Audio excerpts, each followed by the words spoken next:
Imaginez un pays où vous allez faire votre carte d'identité et personne ne vous demande de glisser un billet de 10 000 francs. Imaginez un pays où votre facture d'électricité baisse non pas parce que c'est la veille des élections, mais parce que votre pays raffine son propre pétrole sur son propre sol. Imaginez un pays où chaque franc CFA de recettes publiques est traçable, auditable, impossible à détourner. Vous pensez que c'est une utopie? Eh bien, ce pays existe.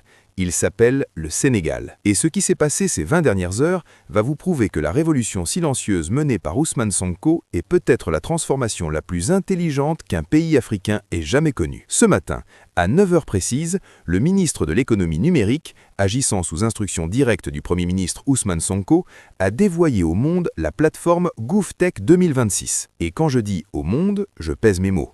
Parce que ce qui a été annoncé ce matin fait déjà le tour des cercles d'experts en gouvernance numérique à travers toute l'Afrique et même au-delà. De quoi s'agit-il exactement? À partir de maintenant, tous les services administratifs du Sénégal, sans exception, fonctionnent en mode zéro cash. Plus un seul paiement en espèces dans aucun guichet public du pays. État civil, impôts, douane, permis de conduire, tout, absolument tout, passe par le paiement digital. Chaque transaction est horodatée, géolocalisée, enregistrée dans un système central que personne ne peut manipuler. Et là, je veux que vous compreniez l'ampleur de ce qui vient de se passer.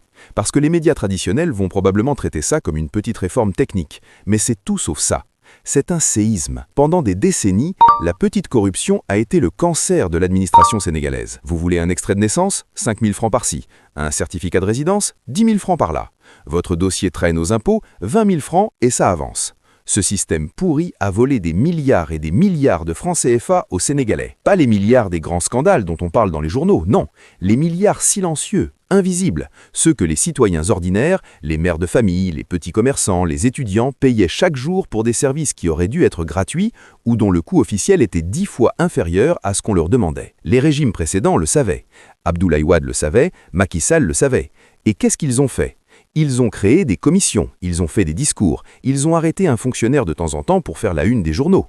Mais le système est resté intact, parce que ce système les arrangeait. La petite corruption était le lubrifiant de la machine clientéliste.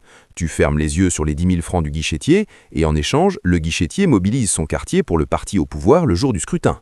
C'était ça le pacte non dit de la gouvernance sénégalaise depuis les indépendances. Ousmane Sonko a compris quelque chose que ses prédécesseurs n'ont jamais compris ou n'ont jamais voulu comprendre. On ne combat pas la corruption par des discours moralisateurs. On ne la combat pas par des arrestations spectaculaires. On la combat en rendant la corruption techniquement impossible. Et c'est exactement ce que fait GouffTech. Quand tout passe par le digital, quand chaque paiement laisse une trace numérique, quand le citoyen peut vérifier en temps réel sur